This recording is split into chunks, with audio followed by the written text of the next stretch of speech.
दोस्तों, class 10th या 12th के बाद सबसे बड़ी कंफ्यूजन होती है, क्या करें? साइंस लें या कॉमर्स? आईआईटी का ट्राई करें, प्राइवेट कॉलेज ज्वाइन करें या फिर अब्रॉड का ऑप्शन सोचें? आज के इस वीडियो में हम स्टेप बाय स्टेप समझेंगे complete engineering career road map 2025, India और अब्रॉड दोनों के ऑप्शंस, कॉस्ट, प्लेसमेंट्स और एआई का फ्यूचर इंपैक्ट। चलिए शुरू करते हैं 10th के बाद से। अगर इंजीनियर बनना है तो पीसीएम, फिजिक्स, केमिस्ट्री, मैथ्स लेना जरूरी है।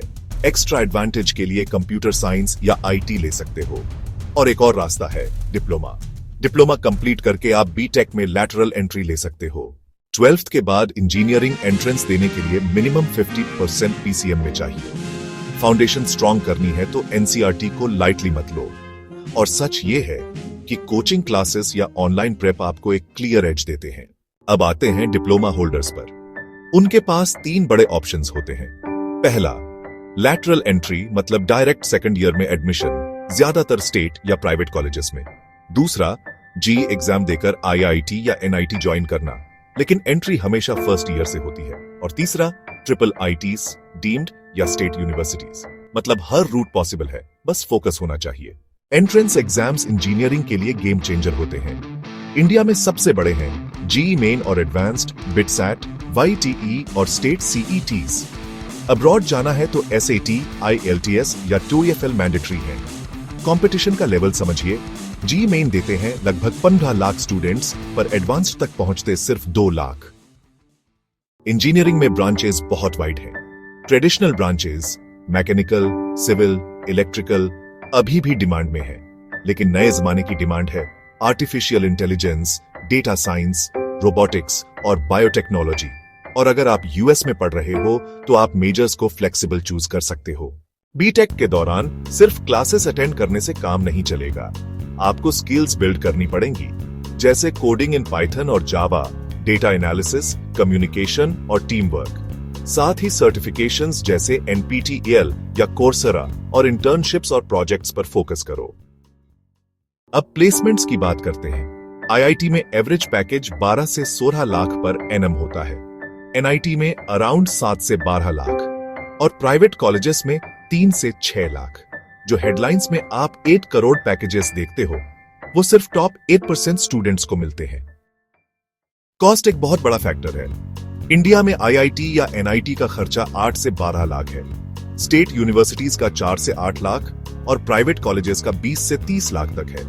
अब्रॉड जाना है तो यूएसए में 1 से 2 करोड़, कनाडा में 60 लाख से 8 करोड़, जर्मनी में वैसे तो पूरी इंजीनियरिंग 3 लाख रुपए में हो जाती है, पर रहने का 4 साल का खर्च मिलाकर 40 से 45 लाख तक जाता है। और यूके या ऑस्ट्रेलिया में 80 लाख से 8 करोड़ तक जाता है। अब सवाल उठता है फंडिंग का। अब्रॉड स्टडी के लिए एजुकेशन लोन्स 20 से 40 लाख तक मिल जाते हैं।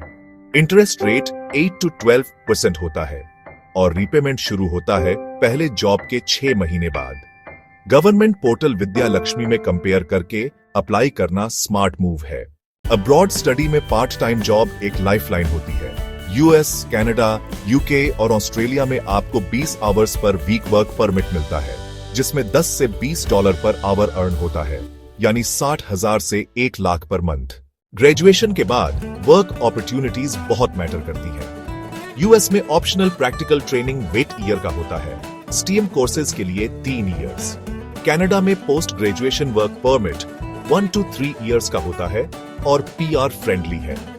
जर्मनी देता है 18 मंथ का जॉब वीजा, यूके 2 साल और एस्टीम के लिए 3 साल, ऑस्ट्रेलिया 2 to 4 इयर्स। एक स्मार्ट पाथवे ये है, बीटेक इंडिया में करो, थोड़ा वर्क एक्सपीरियंस लो और फिर एमएस अब्रॉड परस्यू करो। ये कोर्स 15 मंथ से 2 इयर्स का होता है। फुली फंडेड स्कॉलरशिप्स भी मिलती हैं, जैसे एरास्मस, डीएएडी, ईआईटी डिजिटल। इस तरह कॉस्ट कम होती है और आरओआई बहुत स्ट्रांग होता है। और अब बात करते हैं फ्यूचर की, एआई से रूटीन कोडिंग और रेपिटेटिव आईटी जॉब्स कम हो जाएंगी, लेकिन नए जॉब्स क्रिएट होंगे, जैसे AI ML engineers, data scientists, robotics और स्मार्ट इंफ्रा इंजीनियर्स। फ्यूचर उन्हीं इंजीनियर्स का है जो एआई टूल्स को समझते और यूज करते हैं। पेरेंट्स के लिए एक मैसेज, आईआईटी या एनआईटी सब कुछ नहीं है।